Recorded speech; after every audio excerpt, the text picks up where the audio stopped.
Então, boa noite, pessoal. Primeiro, eu quero agradecer a oportunidade de estar aqui. Já estive nessa casa, já fui atendido aqui, eu, minha família, né? E hoje volto novamente para ser atendido novamente, né? Mais uma vez. E para a gente poder conversar um pouquinho, tá? O assunto que eu trouxe hoje é sobre a mediunidade. Porque quando a gente pensa em espiritismo, automaticamente a gente pensa em mediunidade, né? É uma ligação que se faz. Tanto quem não tem muito conhecimento sobre a doutrina, como quem tem, né? Então, são duas coisas que estão associadas, o espiritismo e a mediunidade. Embora a mediunidade ela não seja exclusiva da doutrina espírita. A mediunidade, ela vem nos acompanhando desde o princípio dos tempos. Ela pertence à humanidade. Então nós temos relatos lá nas pinturas rupestres, as primeiras manifestações artísticas, onde o homem já até gravava nas paredes das cavernas alguns cerimoniais de passagem, de sepultamento. Então lá atrás ele já tinha a ideia, ele já tinha a intuição de algo maior, de uma espiritualidade, né?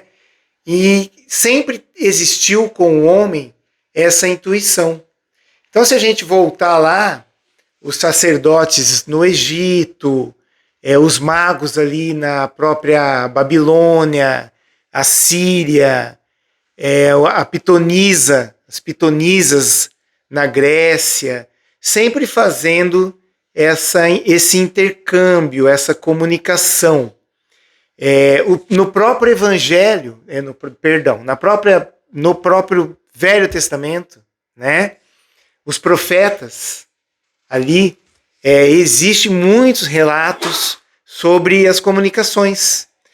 O judaísmo, ele lá atrás, Abraão, já começa a ser relatado a conversa de Abraão com o anjo. Inclusive tem uma passagem muito famosa, quando o anjo vai a ele e pede que ele sacrifique seu filho, né? Então, essa conversa com o anjo, isso já era ali uma mediunidade, que naquele tempo era interpretada de uma forma. Mas a gente pode dividir a mediunidade, assim como a gente pode dividir muita coisa com Jesus, o antes e o depois. Tanto que ele dividiu o período histórico, né? E a mediunidade é igual. Então, existe uma mediunidade antes de Jesus e uma mediunidade depois de Jesus. E o que Jesus nos traz? Qual é a mensagem que ele nos traz sobre a mediunidade? Com o seu próprio exemplo, o crivo moral. A partir do mestre, essa mediunidade, essa capacidade da humanidade que nós temos, que todos nós temos, né? Alguns de uma forma mais ostensiva, outros não. Com Jesus, ela adquire, ela se une ao lado moral. Ela se une ao bem. O primeiro efeito mediúnico conhecido de Jesus foi um efeito físico, que foi a transformação da água em vinho, nas bodas, né? Ele cede a um pedido da sua mãe, e ali naquele momento, tinha acabado o vinho e as bebidas, e acho que era um casamento de um parente deles, então eles brigaram. Ele ali nesse momento transforma a água em vinho. E isso é uma mediunidade de efeito físico. E depois disso, todas as curas que ele realiza e todos os efeitos mediúnicos sempre estão ligados ali à moral, à fé, né? Ao pensamento. Então Jesus ele faz essa divisão. A gente consegue dividir isso, né? Antes de Jesus e depois de Jesus. Antes de Jesus, essa mediunidade ela não era feita com muito critério. Ela servia a interesses pessoais. Os senhores da guerra, sempre existia ali um médium, uma pitonisa perto deles, onde eles se consultavam para poder utilizar esses ensinamentos na guerra ou em interesse próprio, né? Antes de Jesus, será que era mais anímico? Tinha algo relacionado mais com o anímico? É aquela que parte da pessoa mesmo ou não tem relação? Vou chegar lá no animismo, mas eu acredito que não, tá? Porque assim, ó, servia a interesses pessoais, né? E assim, a gente sabe que a mediunidade você se comunica com os seus afins. Então, se a gente pensar quem eram os afins que estavam ao lado daquelas pessoas médiuns daquele tempo, né? O que você ia perguntar, Brunão? Eu ia perguntar, geralmente numa guerra não seriam espíritos evoluídos. Exatamente, pois é. Uhum. Sim. Então, a gente tem ali antes dele um uso assim, ó, um uso discriminado, recreativo, né? E aí reservado também a alguns iniciados, né? A gente tem muito, hoje tem o Discovery Channel e fala muito sobre o Egito Antigo, e a gente vê ali que essa questão era reservada a iniciados, não era aberta ao povo, né? E Jesus mesmo, depois o que ele diz quando ele vem? Que tudo o que eu faço, vós podeis fazê-lo, até mais, né? E quando ele parte, os apóstolos eles começam a desenvolver mais essa questão da mediunidade também, né? E começam a trabalhar, desenvolver o lado da cura ali, certo? E quais os tipos de mediunidades que são mais conhecidos? A gente tem a mediunidade de efeitos físicos, né, da água em vinho, que foi muito utilizada. Se a gente adiantar o tempo e vier ali para a época da revelação, quando o Espiritismo foi codificado por Kardec, até um pouco antes existia um médium,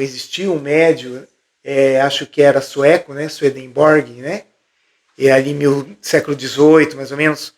Então ali começou a acontecer muita mediunidade de efeito físico. E por que isso foi tão utilizado? Para chamar a atenção. As irmãs Fox, né? O que aconteciam? As batidas, depois vieram os fenômenos das mesas girantes, né? E onde Kardec foi investigar, pesquisar. Então essa é a mediunidade de efeitos físicos. Depois existe a visão, né? A clarividência, onde alguns médiuns veem, né? A clareaudiência, a audição, alguns médiuns escutam, né? Existe a psicografia, né? Que também não é reservada só à doutrina. E, na minha opinião, existem muitos escritores que são médiuns. Às vezes não sabem que são, né? Existe um escritor, um poeta, Fernando Pessoa, e ele tem uma coisa que ele chama de heterônimo. Heterônimo é um pseudônimo, porque os escritores adotam pseudônimos. Mas heterônimo é um pseudônimo com personalidade. Então, Fernando Pessoa ele tem assim 3 principais. Ricardo Reis, Alberto de Campos. E quando ele escreve e assina sobre esses heterônimos, cada um deles tem uma característica completamente diferente da outra. Um é materialista, é pragmático, o outro é romântico. Quando você lê ali aqueles livros, são livros totalmente diferentes. E ele mesmo dizia que quando ele sentava para escrever sobre um deles, ele sentava e assim, e ele entrava em êxtase. Então tem até alguns escritos dele, né, Se você colocar hoje no chat GPT lá e digitar heterônimo de Fernando Pessoa, vai aparecer. E esse Álvaro de Campos, ele dizia que a primeira vez que ele escreveu, ele sentou numa manhã e em 3 horas ele escreveu, acho que 30 contos. Então, o que é isso? Psicografia. Né? Porque personalidades diferentes, questões completamente diferentes, né? Um médium que psicografava muito, que todos nós conhecemos, né? Chico Xavier. Então também é uma mediunidade de psicografia. Chico tinha quase todas, né? Ou todas, né? Eu acho que ele tinha todas, né? Quase todas, né? Nós temos todas elas. Só que às vezes desenvolvemos mais alguma parte, mais outra parte. E tem um tipo de mediunidade, que essa é uma mediunidade que todos nós temos diariamente, é a intuição. Ou seja, a voz interior, né? Ou também aquele amigo que a gente chama de o travesseiro, né? Eu fui dormir nervoso, tenso, mas eu acordei e com a solução do problema. Né? Então, às vezes, no desligamento, no sono, você se encontra no plano espiritual. Né? Então, essa intuição é uma coisa que todos nós temos, muito forte. Só que a gente, às vezes, não se atenta a esse fenômeno, não pensa nela dessa forma. Diz até o Rui, a gente sempre conversa sobre isso aí, que quando numa questão, a primeira voz, o primeiro pensamento é a intuição. E eu acho que é na questão 453 do Livro dos Espíritos, quando Kardec pergunta aos espíritos se eles interferem no nosso dia a dia, no nosso cotidiano, eles respondem que muito mais do que 459. Obrigado. Eu acho que o primeiro é o nosso, né? Depois que entra o ego, que entra que o primeiro pensamento não é nosso, que depois que vem os externos, né? Que vem mais informação, entra o nosso ego, o nosso orgulho, que aí muda o pensamento. Acho que eu li uma coisa nesse sentido, que é o primeiro... O primeiro é eles. Depois nós é que usamos o ego, toda essa carga que nós temos humana e alteramos. Mas se a pessoa presta atenção e consegue separar, ela sempre vai ouvir e não vai deixar essa opção. Mas aqui tem uma questão. Quem anda conosco? Né? Então, nesse momento, isso é um assunto que a gente vai chegar daqui a pouquinho também. Aí a importância da nossa evolução moral. Porque assim como esse primeiro pensamento pode ser um pensamento amigo, um conselho amigo, também pode não ser. Então a responsabilidade dessa primeira intuição, eles nos trazem, mas a responsabilidade é nossa. Então a gente poderia dizer que a primeira impressão é espiritual, porque fica mais lógico, porque pode ser o meu espírito me dizendo o que é certo, e pode ser interferência de espíritos amigos. Pode então, ser. A primeira impressão é espiritual. Então. Mesmo que seja anímica. Mesmo que seja anímica, é espiritual. Já vamos falar sobre animismo também. Exatamente. Eu penso assim, tá? Pessoal, muito do que eu estou falando aqui hoje é meu pensamento, tá? É anímico. Sim, então aí entra a nossa responsabilidade de escolher as nossas companhias, né? E então Jesus trouxe essa visão para nós do nosso desenvolvimento moral, né? E até tem uma frase assim do que diga-me com quem andas, que eu te direi quem és. Mas você pode também fazer uma troca aí, né? Diga-me quem és, que eu te direi com quem andas. Tá? Isso vai acontecer quando você está sob interferência de animismo. Exatamente. Né? Quando você começa a receber as premissas, né, que vem, aí você desenvolve um pensamento sobre Exatamente. E assim, ó, nós como ocidentais, nós não somos treinados para desenvolver os nossos sentidos. Né? Para prestar atenção nos nossos sentidos. Né? Eu lembro até hoje, quando eu era bem pequenininho, acho que eu tinha uns 8 anos, assim, eu estava andando de bicicleta e eu ouvi um Guto! Mas foi muito nítido, assim. E qual foi a primeira... credo, né? Já esqueci disso, tá, mas...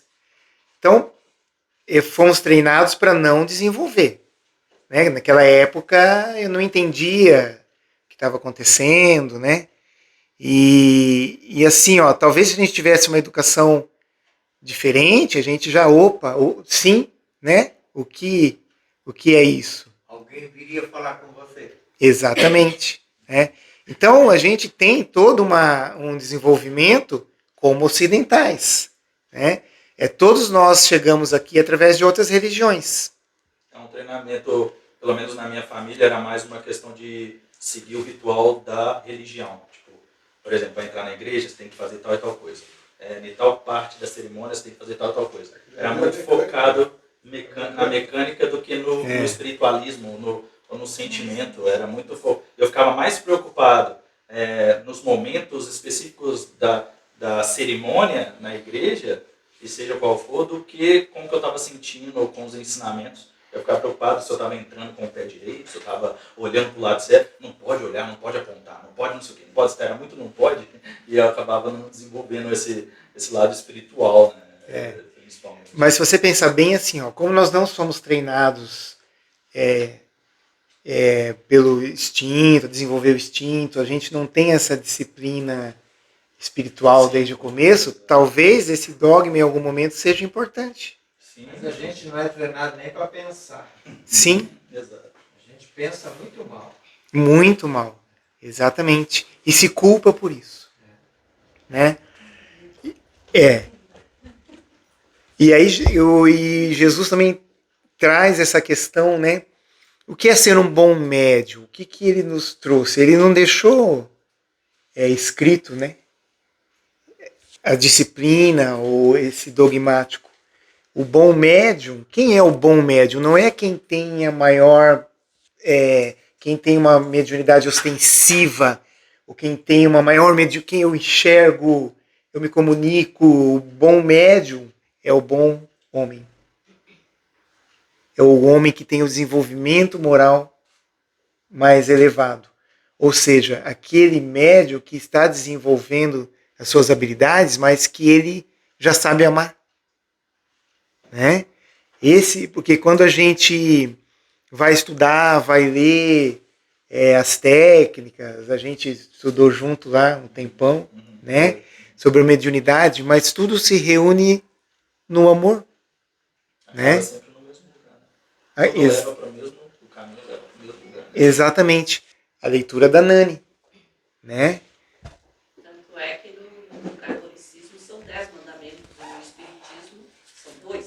Exatamente. Né? Amai-vos E instruí-vos. Então, bem mais fácil de assimilá-los, mas muito mais difícil de praticá-los, né? Com certeza. O dia que nós conseguimos praticar esses únicos 2, imagina quão elevados já seremos, né? Com certeza. Mas aí também, né, entra uma questão. Tem que ser natural. Com certeza. Porque às vezes a gente se culpa por ainda não desenvolver. Né? Você vai se instruir de acordo com a sua possibilidade. Porque todos nós temos compromissos. Né? E assim, você também não pode abandonar a tua rotina, o teu compromisso familiar diário para... Eu vou 5 dias da semana no centro espírita. Já não é mais mediunidade, é obsessão. Com certeza. Como é que é? Não, fora quem tem uma missão de construir uma casa.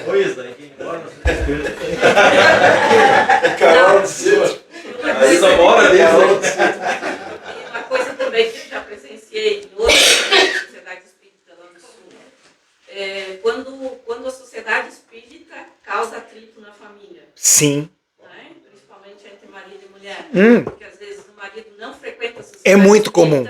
a esposa vai e às vezes se aprofunda, vai de segunda a segunda dentro da sociedade espírita, mas e a família? Pois é. Quando é a vez da família? Então, e qual é o ambiente onde você mais tem que desenvolver o seu amor? A família é o cadinho, né, que forma o indivíduo, não só material, mas espiritualmente para a sociedade, né, que prepara para a sociedade. Mas com certeza. Você me entendeu, né, Isa? Tudo bem, né? De segunda a sábado. Não, mas aí é diferente. Quem é que manda morar perto, né? Casos e casos. Na missão. O que eu queria dizer é que, a partir do Espiritismo, a mediunidade ganhou um objetivo. Sim. Não só foi explicado o que era, quais as categorias, quais as... Né? Sim. Como o objetivo da mediunidade. A comunicação entre os A planos. comunicação entre os planos para a elevação ou evolução da humanidade. Com certeza. Exatamente. Isso aí. Existe uma diferença entre mediunismo e mediunidade, não é? O senhor quer responder? Pode ir. Existe uma diferença. Não, ela quer falar do animismo. Então. É que existe alguns livros que falam Existe. mediunismo, né? Sim. Ah, E A o- mediunidade, acredito que seja essa que veio com Jesus, não é? Os chinetos. E mediunismo é uma coisa assim mais corriqueira, como faziam na época de... sem a codificação. Pode ser definido assim. Né? Pode sim. Uhum. Mas essa comunicação anímica, essa corriqueira, é a mais perigosa que tem. Que ela pode ser uma faca para 2 legumes. Uma que só corta e outra que só fura. Como Não, assim? é que, como ela estava falando, a mulher vai no centro espírita e se desenvolve. O marido fica na outra ponta com aquela faca que fura. Cada vez que ele vem conversar com ela, ele faz um furinho. E quem é que vai ter mais, assim, conseguir se elevar mais e elevar mais pessoas para observar o... Mas acho que não é uma questão de disputa. Não? Não. Por onde é que se conhece bom espírita? O bom espírita, pela tentativa de se melhorar. Pelos seus esforços, Então, é isso que eu quero dizer. O anímico, às vezes, pode escorregar e tirar, sombrear uma parte dessa... Mas veja bem. Cada vez ele vai fazer um furinho, né? Mas cada furinho que ele fizer, essa faca vai ficar menos amolada. Ela vai perdendo o corte também. Você não concorda? Ou ele pode furar e o ar sair, né? Daí vai fazer bem. Mas não tem a ver com animismo nem com mediunidade. Não. Tem a ver com comportamento Com moral. comportamento moral. Mas a questão, né, é que quando a gente chegou nessa parte, quando um frequenta, se desenvolve, né, e o outro não. Mas esse irmão que está se desenvolvendo, que está estudando ali, ele está beneficiando toda essa família. Com certeza. Né? Porque ele não precisa ser um bom médium no centro, só no centro. Ele tem que ser no seu lar. Um representante Do mestre. No seu lar. aonde ele estiver. Veja, a mediunidade, quem é o mais beneficiado? Um irmão que é atendido ou o próprio médium que está ali desenvolvendo a sua capacidade? Né? Porque o bom médium, não adianta eu ser um bom médium. Eu vou na reunião e eu escuto, eu falo, mas eu não escuto meu irmão do meu lado. Eu não falo com a minha esposa. Então eu vou na sessão, né, mediúnica, e dou passividade, atendo ou dialogo, né, com aquele irmão e explico para ele a situação em que ele está, mas em casa eu sou nervoso, sou agressivo, ou respondo a uma indagação. Isso em casa, pode saída do centro, já um atravessou, o cara já chegou aí e acabou. Exatamente. Só para saber se eu estou claro nessa. Para mim, essa é uma questão de mediunidade. O animismo está relacionado mais ao próprio fenômeno que está acontecendo. Por exemplo, Sim. dentro de uma sessão, para saber se aquilo que está sendo passado é só da própria pessoa que está ali, Sim. disponível, Uhum. ou se tem conteúdos que não são dela que está vindo através dela. Joia. Eu acho que esse é o Essa é a conceito, diferença, né? Aham, É o conceito sim. para se falar sobre animismo. Né? Sim, esse é o conceito. Mas mesmo essa questão do animismo, às vezes a pessoa pode, ela mesma ter conteúdos assim que ela estudou, das próprias experiências, ela está falando aquilo, e não deixa de ser, às vezes, algo bom para ela. Só que eu acho que esse conceito ele é mais para diferenciar Exatamente. o Sim. fenômeno. Exatamente. Mais para a questão do estudo do fenômeno. Sim. A gente fala assim. Exatamente. A questão do estudo. Porque, no final das contas, assim, tudo que a pessoa traz de conteúdo vem de outra pessoa. Sim. Né? De um livro que você leu, das conversas Sim. que você... Então, na verdade, tudo que a gente constrói, mesmo que a gente ache que vem da gente, não é da gente. Não. Né? Assim, sempre vem de outros saberes. Uhum. Vem do conhecimento, Do né? conhecimento. Né? Experiência, né? Então, assim, é mais por uma questão só de diferenciar o fenômeno que está acontecendo. É um fenômeno anímico, é isso. Como é seu nome? Oliveiros. Você tem razão. É isso aí. Tá? Bem. Eu acho que ele falando assim, pelo que deu para entender, ela parece que quando a gente fala que é anímico é uma coisa ruim, né? É. Não é que seja ruim. Sim. Ruim, né? Não é que é anímico, É. é ruim. É só para diferenciar. Isso é mito. Cris. Só complementando aí que a gente costuma conversar muito isso aqui, segundas-feiras, né? Sim. A gente sempre chega nesses pontos, assim. E é aquela história de a gente justamente não colocar uma disputa, né? Uhum. Seja no anímico, que é aquela manifestação própria da própria pessoa, né? Uhum. Que não necessariamente tem uma influência externa, ou na mediunidade, na expressão da mediunidade, no final, o que importa é a condição moral daquela manifestação. Beleza. Então vamos lá, pessoal. Mediunismo, mediunidade, é quando você serve de intérprete, né? Ou de intermediário a um irmão que precisa se comunicar ou que precisa de uma ajuda. Certo? Então, o médium que está recebendo uma intuição, um pensamento de um irmão que está ao lado dele, mediunidade. Animismo, quando esse comunicante é o espírito do próprio médium. Porém, não existe mediunidade sem animismo. Não pode existir. Não existe. Não pode existir. Vamos lá, vamos parafrasear Paulo de Tarso, quando ele falava para Timóteo, sejamos... Agora Especialista. Eu sei que tem um especialista aqui. Aqui, ó. Ali também, Jussi, aqui. Ué, Paulo não falava para Timóteo? Sejamos vasos para uso do Senhor. Então, se naquela época um vaso. Vamos pensar hoje num encanamento. Quando você abre a torneira, a água sai, mas ela passou por um cano. O médium é esse cano, né? E se ele estiver mais limpo ou não, então ele sempre vai ter uma contribuição anímica numa comunicação mediúnica. Por isso é que eu digo que não existe médium sem um anímico. Não existe. E Às vezes mais ou menos, né? É. Às vezes a contribuição é mais ou menos. Exatamente. E assim, ó, vamos imaginar então que seja uma comunicação anímica do próprio médium, né? Não tem problema. É um irmão que também está precisando ser... não é um hospital, a sessão ali, mediúnica. E esse irmão que está ali e que se comunica de uma forma anímica, também é um irmão que também precisa ser ajudado naquele momento, né?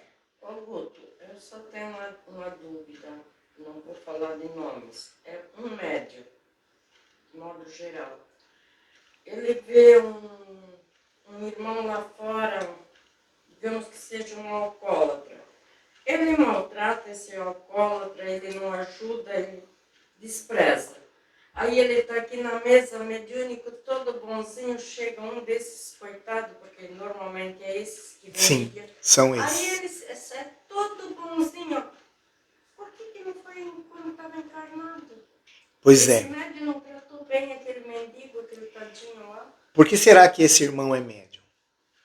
Será que não é para com isso ele se educar? Né? Porque a mediunidade não é um dom. A mediunidade não é um mérito. A mediunidade é, isso a gente lê muito na doutrina, é uma forma de resgate. Então, quem são os mais atendidos dentro de uma casa espírita? Os necessitados, né? Os Próprios espíritos. Quem são os mais necessitados? Os médiums, né? A casa é mais para nós do que para quem vem às vezes. Ah, eu vou quando eu preciso. A gente comenta isso, né? Que os irmãos vêm quando tem uma dor, vêm pela dor ainda, não vêm pelo amor, né? Talvez esse irmão não precise tanto quanto quem está ali os 5 dias da semana, né? Então, assim, ó, não tem problema ser anímica a comunicação. Não tem problema. Se uma comunicação é anímica, eu já trabalhei com colegas assim que eu penso que as comunicações eram muito anímicas, mas porque ela naquele momento estava precisando ser atendida. Então ela também é uma irmã, ele também é um irmão que precisa ser atendido. De muitas experiências. Né? De muitas experiências. Exatamente. Quantos traumas de outras vidas Meu esse Deus. espírito tem, por isso que ele se apresenta. E às Exatamente. vezes não teve a oportunidade nessas outras vidas de ter um atendimento, de melhorar naquele ponto, naquela existência passada, ele volta agora. Então agora vem a médium, encontre uma casa com amor e Ele seja. se sente à vontade, porque também tem um local, tem a vibração, Sim. aí aquele médium daquela experiência Sim. se sente à vontade daquela experiência de se apresentar agora. Exatamente. Então todo atendimento é muito válido. Nós temos que ser médiums Na de mesa mediúnica, né? muito. Existe esse ponto, essa observação de que muitas vezes as manifestações que acontecem, né, não seriam de espíritos estranhos, Não. mas sim do teu próprio espírito em outras vidas. Nós temos que ser médiums de desencarnados e de encarnados. Sermos médiums do nosso irmão que está ao nosso lado, da nossa esposa, dos nossos filhos, ouvi-los, vê-los. Para mim, essa é uma grande vantagem. Só o Jussi está na frente ali, só um pouquinho. Dá um pouquinho. Fala, Jussi. Só para enriquecer o assunto, eu tive a oportunidade, numa mesa mediúnica, de conversar comigo mesmo. Olha aí. Eu, consciente, Jussi, com o meu espírito incorporado numa médium. Exatamente. Exatamente. Só para ver o fenômeno como ele é maravilhoso. Né? Exatamente. E o meu espírito me repreendendo como Jussi encarnado. E como é que foi a conversa? Foi feio.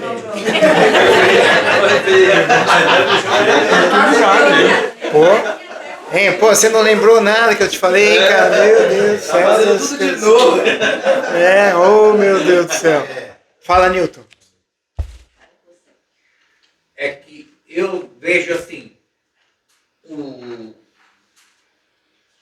animismo, ele deve ser utilizado em todas as situações. E todos têm condições de usá-lo. Claro.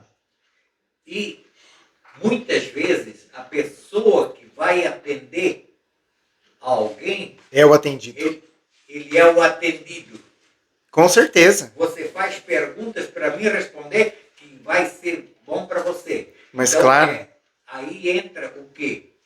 Faz parte da caridade, onde 60% a 70% volta para quem emitiu. Exatamente. E muitas vezes também, já presenciei isso, já fiz parte mesmo mediúnica, de o espírito desencadear no médium um arquivo que estava caixa Uhum. preta, e aí o médium Uhum. se identificar, e aí existiu a mediunidade e o animismo ao mesmo tempo. Porque aí o espírito desencadeou, né? Sim. Aquele trauma, talvez, que estava lá na caixa preta, guardada lá, e aí Uhum. veio, aflorou. Então quer dizer que foram ajudados os dois, né? Tanto Uhum. o médium quanto o espírito que veio buscar o atendimento. Né? Com certeza. É maravilhoso. Eu penso muito assim que o médium, ele é o atendido, sabe? Quem é médium, nós que, né? Então, se todos temos em algum grau a mediunidade, essa capacidade de desenvolver os sentidos, né? A gente conversa um pouco sobre meditação, né? E a meditação entra muito nisso, muito. Só que nós somos ocidentais, né? Fomos criados para sermos e vencedores, não felizes. A yoga também, né? É maravilhoso. Maravilhoso. Tu consegue te aprofundar na yoga, tu consegue trabalhar todos os teus órgãos, visualizá-los e tu mesmo promover a cura naquele órgão. Mas claro. Tu consegue visualizar. Com 3 respirações pausadas do yoga, você esquece o que você estava pensando. Você se desvia disso, né? E a respiração. Então, se nós desenvolvermos essa capacidade, essa intuição, essa visão, essa capacidade de ouvir, né? Nós estamos nos tratando. Uma pergunta. Eu acho que está diminuindo as médios de comunicação. E está aumentando muito a percepção das pessoas mentalmente. É uma tendência como octoplasmia foi. Entende assim? Sim. Exato. Uma outra pergunta, então, já que eu estou no meio. O Evangelho de João foi psicografado ou foi escrito pela mente dele? Eu acho que foi escrito pela mente dele. Em 90 anos. Em desdobramento. Em desdobramento. Sim. Então foi psicografado. Obrigado. É uma forma de psicografia. Animismo. Animismo. Ele foi desdobrado. Ele foi desdobrado. O que é desdobrar? Mas eu tenho uma pergunta também, então. Os 10 mandamentos. Foi uma escrita direta na pedra? Foi uma psicografia? O que foi? A história conta que foi na pedra, né? Mas a pedra era leve. Então foi escrita direta, sem interferência de um médium. Mas de qualquer forma foi um fenômeno Mediúnico. Mas sem um intermediário. Desde aquele tempo, os que mais aceitavam foram os que deram a ideia dos 10 mandamentos para que fosse pegado um número maior de adeptos possíveis para gerar o quê? O catolicismo. Sim. o cristianismo. Era a relação que necessitava naquela época. Com certeza. 8 deles é só para a relação humana. Exatamente. Só para Deus. Mas Pode ler. a lei de Moisés, ela nos levava a ser boas pessoas não praticando as coisas. É o não, é a teoria do não. Jesus que veio dizer, não basta não fazer o mal. Temos que fazer o bem. Moisés disse o que não fazer, Isso, Jesus disse o que fazer e Kardec disse como fazer. Isso. Ó, se eu estou tirando um povo do Egito, eu tenho que dizer o que eles têm que fazer. Porque eles estavam adorando diversos deuses. Exatamente. Eles adoravam um só. Exatamente. E aí, em Deuteronômio, capítulo 11, existe a passagem onde Moisés proíbe a comunicação. Mas por quê? A gente começou a conversa por isso, né? Era feita de forma discriminada. Diversos deuses, e se utilizando daquilo para... Exatamente, para fins... Não fins do amor e do bem ao próximo. Exatamente. Então ali ele, assim não deve ser feito. Mas ele era um médium na categoria, né? Grau 5. Daimon. Ele é grau 5. E... Falou de Moisés? Oi? Estás falando de Moisés? Sim. Ele era o O médium. mandado. Não, ele foi educado no Egito, ele era para ser rei, foi educado com todos os magos. Ele sabia aquelas coisas que ele fez. Ele era o iniciado. É um iniciado, mas... Ele Por isso que era o cajado de mas era um profeta já Era um encaminhado. profeta. Imagina, ele era um profeta, se orientado daquele jeito. Ele era um profeta, Isaías exato. também foi, os outros mais, todos foram.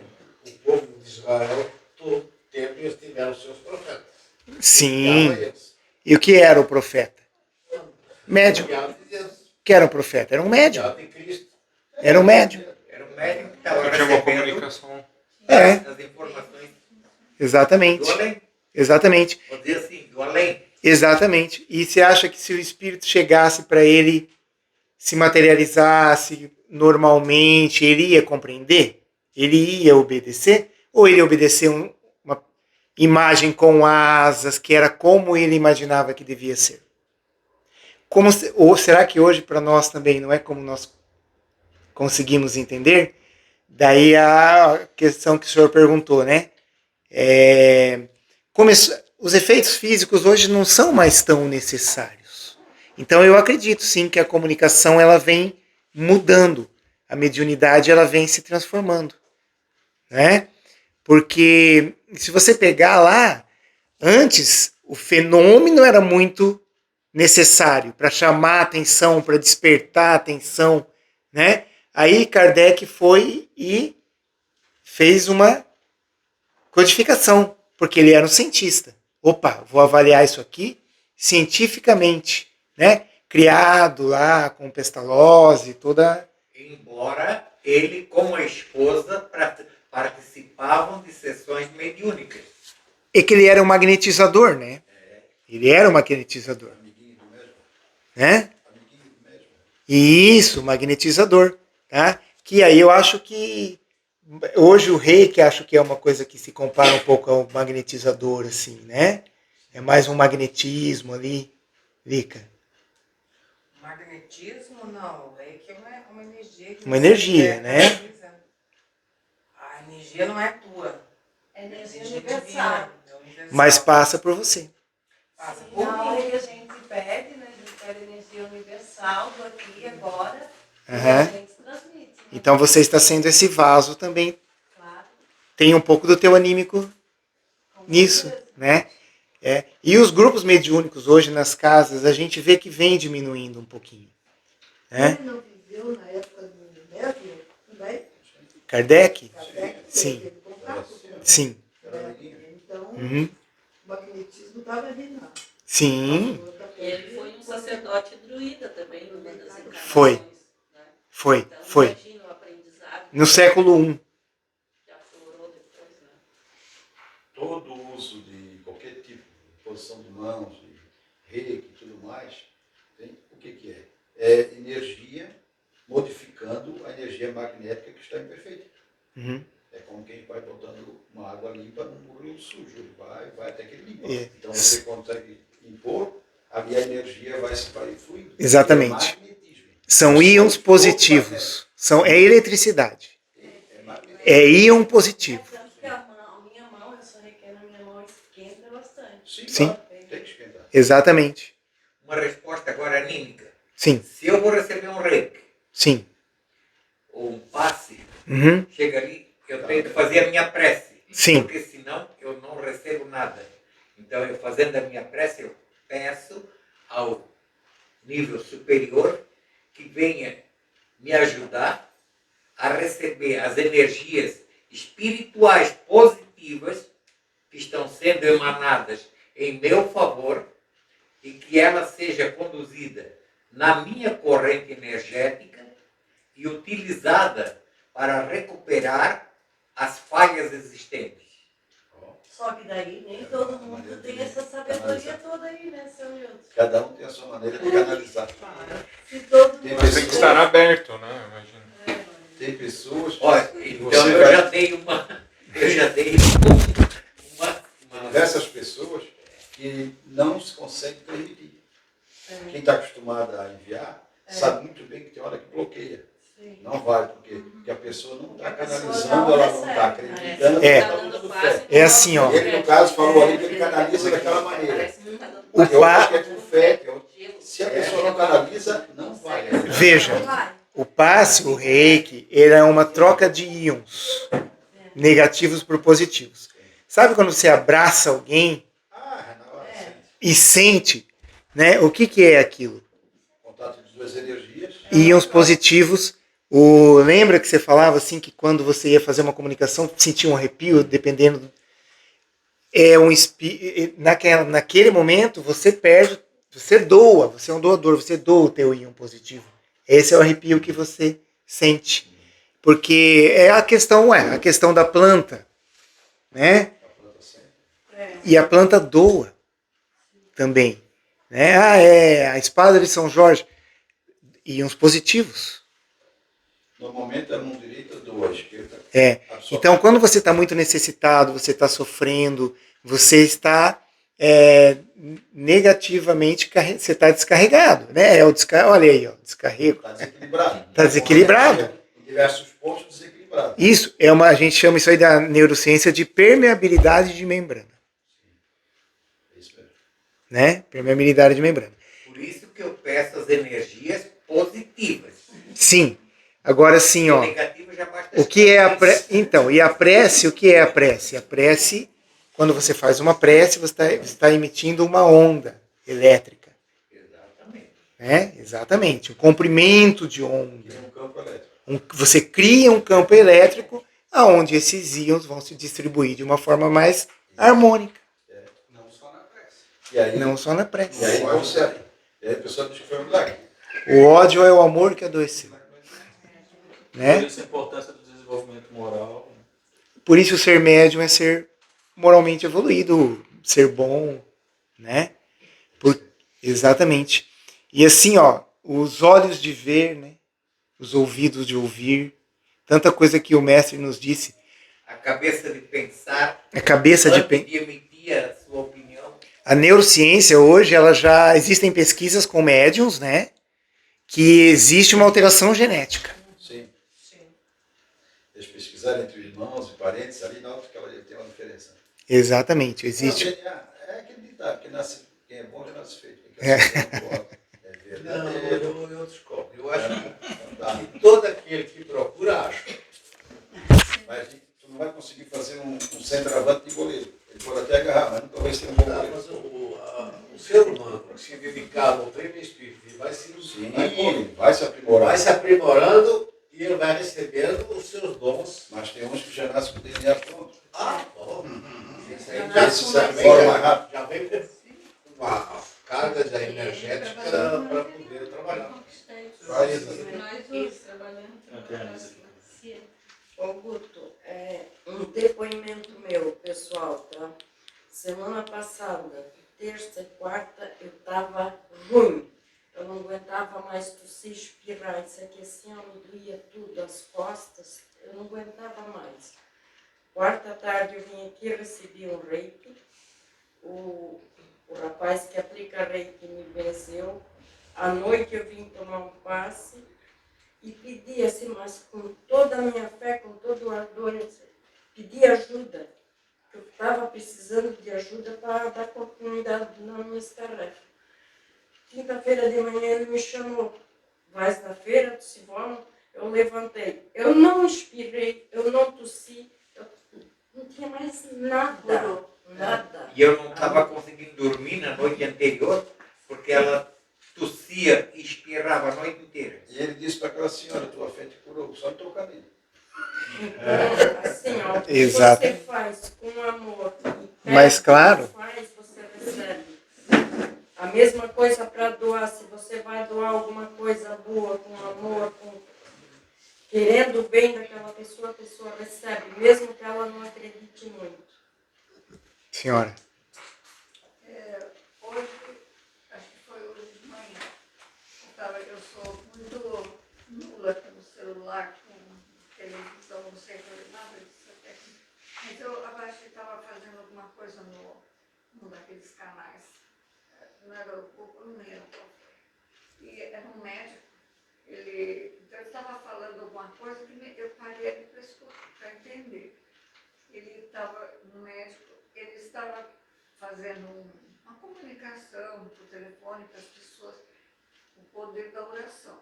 Agora, ele disse, eu não sou assim, mas acontece que eu recebi na Europa uma comunicação que eles tinha um grupo de pessoas que através da oração fizeram salvação num homem que tinha um problema cardíaco, mas assim, uma coisa toda.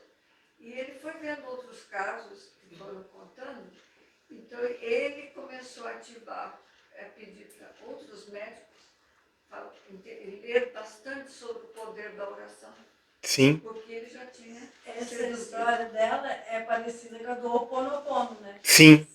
Para quem conhece, É. a história do Ho Oponopono começou É, assim. Né? sim, e é muito poderoso. É, muito. Tem Mas- médico que salvou um hospital psiquiátrico inteiro. Sim, Só com essa técnica. só com a técnica. Vocês conhecem o que é o Ho Oponopono? Veio do Havaí, né? É. Foi um médico que começou. Aham. Sim, é uma técnica havaiana, né? É, O médico ele começou ele tinha muita coisa, daí ele para poder atender todo mundo, começou a passar para as enfermeiras, ajudantes, as 5 palavras, Sim. né? Para poder ir ajudando as pessoas a sair daquela da Uhum. doença, da ansiedade, Sim. de todas as coisas que aconteciam. Eu quero só arrematar uma coisa. Por que às vezes um médico, uma pessoa mais é capaz de convencer um grupo, né? Às vezes uma pessoa mais humilde fala do poder da oração e fala e passa, né? E eu acho que as pessoas têm que ser mais humildes, né? E escutar essas coisas. Sim. Sim. Eu gostei eu achei mais ou menos isso. É que assim, ó, estão mais abertas ao entendimento, né? E é uma questão de eletricidade, de magnetismo, de eletricidade, de fluido, porque estamos envolvidos, mergulhados no fluido universal. Eu não enxergo, né, ele, mas estamos envoltos nele. Então, quando nós direcionamos o nosso pensamento, nós estamos agindo nesse fluido semimaterial. Então, o Ho Oponopono são 4 frases, né? 5. 5 palavras. Pode falar. Por favor, perdão, sinto muito, te amo e agradecida. Então, agora imagina, olha o que isso age, como isso age no teu cérebro. São tudo palavras milagrosas, tipo, por favor, né? Uhum. Você começa. E quando você acredita, daí você emite um comprimento de onda. Sim. E isso vai. O perdão, né? Exato. Eu sinto muito, eu te amo e eu sou grata. Exatamente. É igual entrego, confio, agradeço e aguardo. Né? Sempre que Jesus pode procurar, antes de qualquer cura, ele perguntava: você crê que eu te posso curar? Queres ser curado? O que queres, né? Uhum. O que você quer? Tem a passagem do poço, do paralítico ali no poço, né? Era Jerusalém? Acho que era, né? E o paralítico ele estava ali há 30 e poucos anos, porque tinha um poço que em um determinado momento da semana aquelas águas se agitavam e quem mergulhasse era curado. E aí existia um paralítico ali que ele estava há mais de 30 anos, né? Assim está escrito no Evangelho, querendo ser curado. Mas ele ficava longe, lá longe. E ninguém levava ele. Então ele acabava ficando nas redondezas, mas ele nunca estava ali do lado. Então será que ele queria ser curado? E quando Jesus o aborda num sábado, e os fariseus perto deles, ele pergunta: você quer ser curado? Né? Porque está há tanto tempo ali e não chega perto daquele poço. E aí você crê que eu te posso curar? Sim. Então, levanta e anda. Né? Nada muda se você não mudar. Ninguém cura ninguém. Ninguém cura ninguém. As pessoas é que se curam. As Ela pessoas- tem que pedir. A pessoa tem que solicitar. Eu sou testemunha de que eu fui curado com 17 anos, não tinha fé nenhuma. Ele botou a mão em mim e passou e disse, estás curado. Mas se tu fosse lá. Minha mãe me levou. Mas se tu fosse acreditar. Mas, você, mas será que e o teu anímico? Pois é. Agora uma coisa importante. É, o magnetismo, tem pessoas que têm um magnetismo curador. Tem. Minha mãe tinha. Eu conheci alguns. Minha mãe não estudava o espiritismo, não queria, mas ela curava. Então meu pai, disfarçadamente, levava as pessoas em casa, sabe? Como quem não quer nada, para que quando ele ficava sabendo de alguma situação, para que ela curasse. Mas ela não queria saber, não... E eu via, daí eu via ela sofrer por isso, né?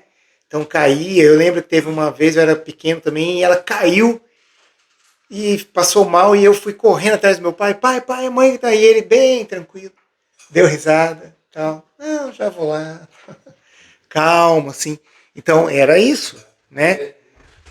Pessoas que já têm esse magnetismo natural delas. Exatamente, né? Mas todos são beneficiados em algum ponto, todos são, né?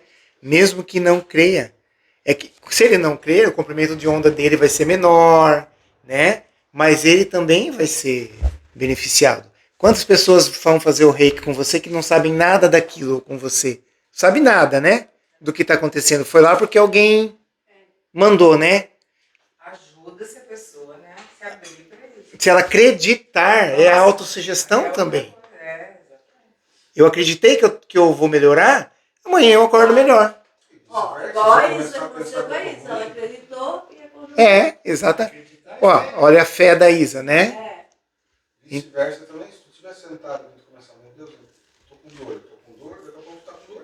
Sim. A tua cabeça faz tu ter essa dor, então. Exatamente. Então esse é o papel. Pode falar. O interessante do milagre que você falou do poço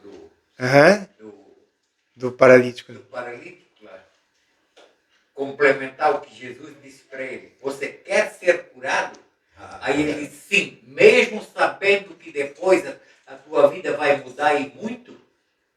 Aí ele disse sim, porque todos os fariseus estavam ali, que a partir dali ele seria tratado diferente, como uma pessoa normal. Exatamente. Talvez por isso ele não tenha chegado tão próximo do poço. Exatamente. Será que a gente está do lado do poço ou será que a gente está longe? Quer ser curado, mas a gente está indo lá. Né? É isso, sim. Não é verdade?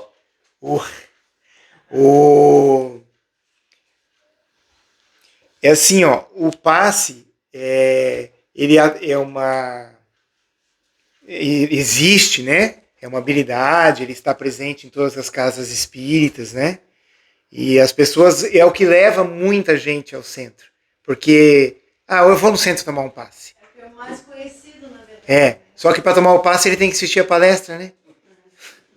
E daí acaba ficando lá, né? Então, e aí nesse momento ele vai conhecendo, quantos irmãos ele não leva com ele nesse momento?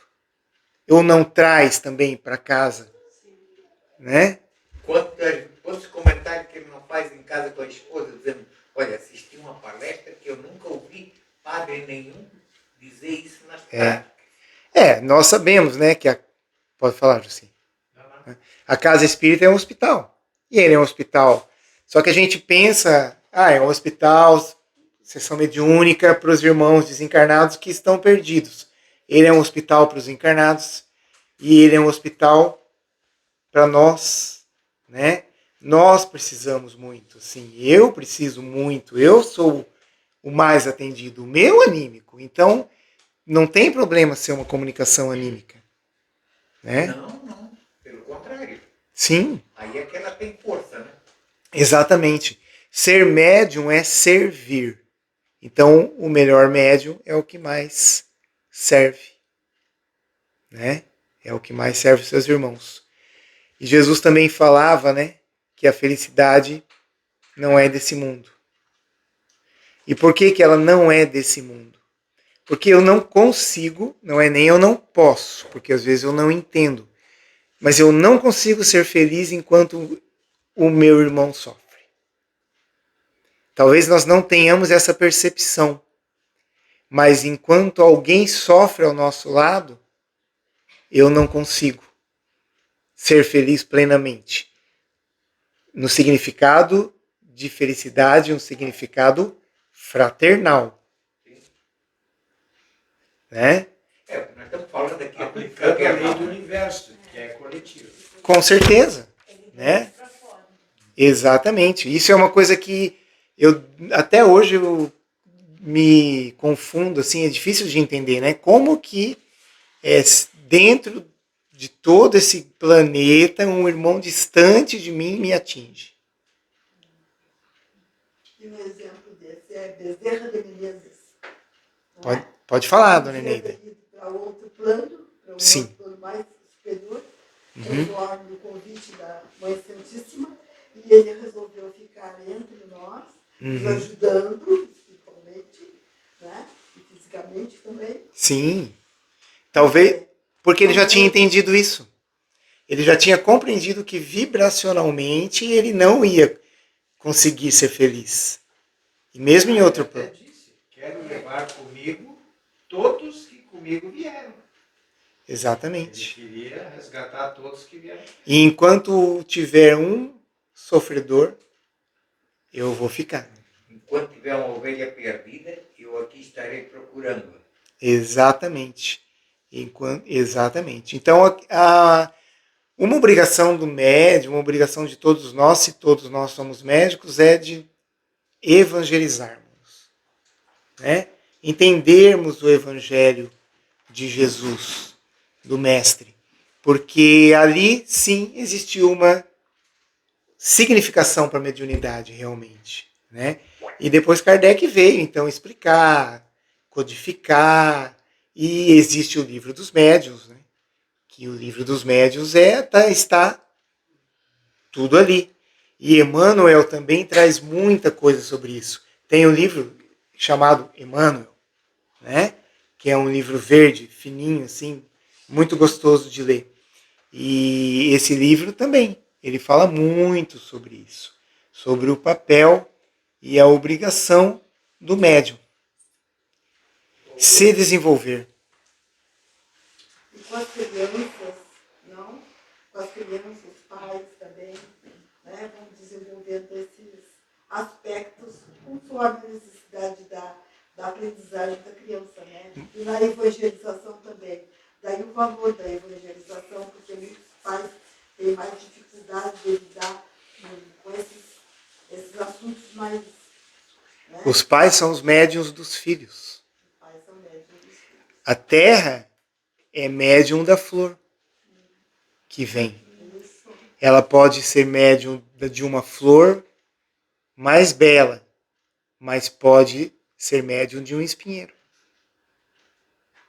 E os pais, nós pais, somos médiuns dos nossos filhos.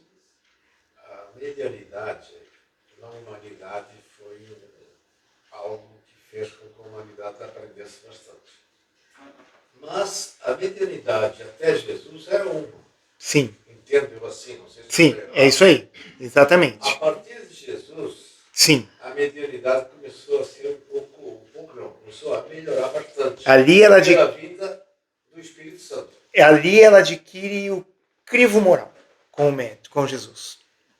Então, quando Kardec fez esse trabalho maravilhoso, ela já tinha bastantes santos e pessoas bem evoluídas a ponto dos espíritos que ajudaram na confecção dessas obras, são conhecidos nossos. Muito. São Luís, São Vicente. Mais superiores, né? Uhum. Até Jesus não tinha. E o superior eram os seus profetas. Não. Né? Então quer dizer que o Espírito Santo começou a trabalhar após Jesus. Não, eu acho que não. Ele sempre trabalhou. Mediunidade sempre ocorreu. Jesus trouxe ali. Mas isso aí que eu queria. Não era discutir, é me entender. Tem que me compreender. Eu acredito Sim. que foram de formas diferentes, né? Sim. Antes de Jesus era de uma forma que aquele povo entenderia daquela forma. Cada época tinha Cada época tinha necessidade e a forma de mediunidade própria da época. E Jesus veio e trouxe a nova, né? Vamos falar um pouquinho sobre a antena? Pode falar. Não vamos falar sobre a antena. Da pineal? Vai falar da pineal? Não, não vou falar. Pode falar. Não coloquei aqui hoje, né? As apatitas? Mas pode falar. Pode falar. A glândula pineal. Sim, que é a A glândula. glândula pineal é o chip. É o chip. Ela está ligada a todas as partes do cérebro. Ela se Sim. interliga. E ela é a antena. Ela que capta. Está todo mundo sempre com uma vibração. Uhum. Dependendo de onde ela se localiza melhor no cérebro, a pessoa tem diferente tipo de mediunidade. Sim. É assim que funciona. Então a pessoa tem que prestar atenção e ver qual é o campo que ela consegue entrar mais rápido. E ali ela desenvolve mais rápido a sua mediunidade. É um campo. Tanto é que ele, na concentração, esse tipo de concentração, por quê? Para entrar num campo. Então, se você entra num campo vibracional, a sua antena liga com aquele campo. Meditação. Dentro daquele campo, o teu cérebro faz a tradução igual o celular faz. E é aí que a meditação entra. É, a meditação, todos os outros tipos que tem, yoga, Sim. faz assim, entra no campo. Ó, respiração. Há quantos 5.000 anos se fala em respiração? No Oriente, né? Não no Ocidente. Então assim, ó, a gente tem que buscar essa informação. A gente não é educado para entender isso. Tanto é que quando a maioria das pessoas está com a parte, está funcionando a mediunidade, de algum tipo, a respiração está sempre forçada. Nunca vai achar uma pessoa que está recebendo um espírito tal com a respiração simples. Ele está sempre configurando porque ele precisa do planeta, precisa do oxigênio. Exatamente. Essa questão do desenvolvimento mediúnico, por exemplo, e o fenômeno em si, eu vejo assim, Kardec tem um grande papel no sentido mais para toda a sociedade que teve influência da cultura europeia. Sim. Né? Porque fora da cultura europeia, vários outros já tinham uma visão, que para Sim. eles não é distante. Sim. Já tinha comunicação com outros planos, Sim, naturalidade. muito. Então, por exemplo, você tem vários, você tem pajé, você tem xamã. Sim. E aí, várias práticas do taoísmo, que trabalha, por exemplo, Boa. Tipo, para ele não tem diferença. Tudo é energia, já é visto dessa forma. Sim. Tudo é energia. Tudo é energia. Natureza. Um equilíbrio que é dinâmico, ele não é um equilíbrio estático. Sim. Você tem as coisas fluindo. Quando Uhum. flui, tá tudo bem. Quando não flui, dá problema. Sim, exatamente. E aí você tem mesmo no pessoal que mais budista, por exemplo, que faz um estudo da meditação em si, eles falavam desde o começo lá, que a pessoa pode viver estados de consciência de infernal e tal, que é tudo assim, você pode estar nesse momento no inferno. Porque a tua consciência está agitada, você não consegue ficar quieto, você está se sentindo louco. E outros você atinge uma certa serenidade. Então todo o processo ele é mais detalhado, porque eles sempre tiveram a estudar isso. Ao fenômeno, né? A prática da meditação é perceber isso. Mas assim, essa questão do fenômeno mediúnico existia já há muito tempo. Muito, sempre existiu. Em certas comunidades eles estudam, eles têm um olhar assim. Algumas crianças, às vezes, que já estão isso aflorado, e mantém isso. Então essa criança é educada até para exercer o papel desse intermediário. Né? Sim, é que para nós, ali, quando, né, dessa miscelânea que aconteceu e se criou uma religião, no Ocidente, ali em 325, ali, né? Então, quando eles pegaram tudo isso e fizeram disso um meio de dominação, porque o que aconteceu? O Império Romano substituiu a guerra pela dominação pela igreja, né? Então ali foi, isso é proibido, não pode, é errado, é pecado. E aí veio. E aí você era queimado numa fogueira, né? Como é que você vai desenvolver isso aí? Não é verdade? Mas sempre existiu, né? O próprio taoísmo é o fluir, é a natureza, é o prestar atenção em tudo isso, né? Como você mesmo disse, né? Então sempre existiu, sempre É aconteceu. o formato, às vezes, de você descrever a situação. Né? Então, o Anderson estava falando da pessoa ver a tangente com asinha, coisa parecida. Quem estuda, por exemplo, o pessoal que tem, que usa da ayahuasca, por exemplo, assim, os índios vêm de uma forma. Aí chega lá uma pessoa como o mestre Lineu, que começou lá a estudar.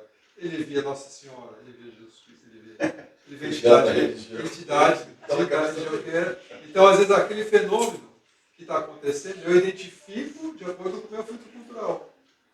Né? Então, Não existe mediunidade sem animismo. Foi o que a gente falou. Cada um interpreta, né? Essa água vai passar pelo cano e o que tem ali ela traz com ela. Né? A criança ela tem uma parte mediúnica mais desenvolvida, o amigo imaginário, até os 7 anos. Exatamente. Porque a impregnação do espírito até os 7 anos, ela não trocou todas as células, então ela está impregnada. Então. Aí ele pode aforar mais rápido. Agora, se você pega essa criança e com 7 anos continua dizendo a ela que aquilo é normal e que ela não precisa ter medo daquilo e que ela pode continuar brincando com aquele amigo. Meu filho brincou muito com o Gabi, com um amigo. Aí o animismo dela vai progredir assim, acentuadamente. Exatamente. Então ela vai desenvolver isso, né? Agora, se você, o que é errado, é pecado, não pode. Tem também, Guto, um exemplo de mediunidade e de fé, as benzedeiras, né? Nossa, lá em Minas, no interior principalmente, nossa, é um trabalho assim. Eu já vi no interior de familiares o benzimento, assim, a pessoa chega com caroço assim, nas costas, aí faz as rezas, faz os benzos, pega uma plantinha, pega água. Com um elemento da natureza energicamente carregado de íons positivos. E aí ela fala assim, ó, em uma semana não tem mais, cara, dá uma semana. Sabe aquela história do foi um amigo na tua casa, aí no outro dia você olhou o pé de manjericão, tá murcho? Cara, o que é isso? Essa pessoa estava energia negativa. Eletricamente, aquela planta cedeu os íons positivos. Se essa pessoa tiver energia positiva, ela cura com benzimento. Exato. Ou a planta dela fica mais bonita. Né? Eu tenho uma mão para planta, eu não tenho, para planta, para terra, e que a horta fica lindo. Né? Ou, que é o meu caso, eu toquei e morre. Lá em casa eu sou proibido. Proibido de mexer na horta. Tem 2 portas, uma para você, uma para as plantinhas. A Kátia já fala, amor, não põe a mão aí, pelo amor de Deus. Então é mais ou menos por aí. Né? Mas eu acho que ficam algumas mensagens assim, que o animismo é tão lindo quanto a mensagem mediúnica de um outro irmão, né? E não existe a mediunidade sem animismo. E que todo mundo é médium, né? Todo mundo é médium, todo mundo pode desenvolver, né? Essa mediunidade, né? Até aqui, ó, ele fala... Esse livro é um livro bem legal, do Carlos Bacelli e do Odilon Fernandes, Mediunidade e Animismo, né? E daí tem uma questão aqui, que aí, como o Lucas falou, é gostoso de ler, que é pergunta e resposta. E aí ele fala assim numa pergunta. Perguntam a ele, né? Então, concluindo, animismo e mediunidade. Daí ele responde. Assim como o ar é o meio onde o som se propaga, o animismo é o veículo da mediunidade. Né? Tá? Porque a gente tem um preconceito. Ah, não, isso é anímico. Isso é... Todos precisamos ser atendidos. Exatamente. Todos precisamos ser atendidos. Né? Como no começo eu falei, hoje eu vim ser atendido novamente. Vim ser atendido. É assim que eu vi. Né? Você não está saindo daqui, se preparando para sair daqui feliz? Muito. Por quê? Porque você viu que os anímicos que estão ao teu lado estão colaborando. Exatamente. Daí o porquê da roda de conversa. Muito legal. Eu não tinha essa experiência e gostei muito. A hora que eu estava me preparando para vir, me deu aquela dor de cabeça, né? Sabe? Aquela dor de cabeça assim e tal. Eu falei, não, mas eu tenho certeza que a hora que eu chegar lá, isso vai passar. E eu já te provocando isso? Não, mas é isso. Porque quando você faz uma palestra e só você fala, é diferente, né? Ali, né? Que Você estuda 1h30, deu 15 minutos, acabou o assunto. Fala, putz. Mas a roda de conversa é muito interessante, muito legal. Muito bom. Muito obrigado, pessoal. Acho que é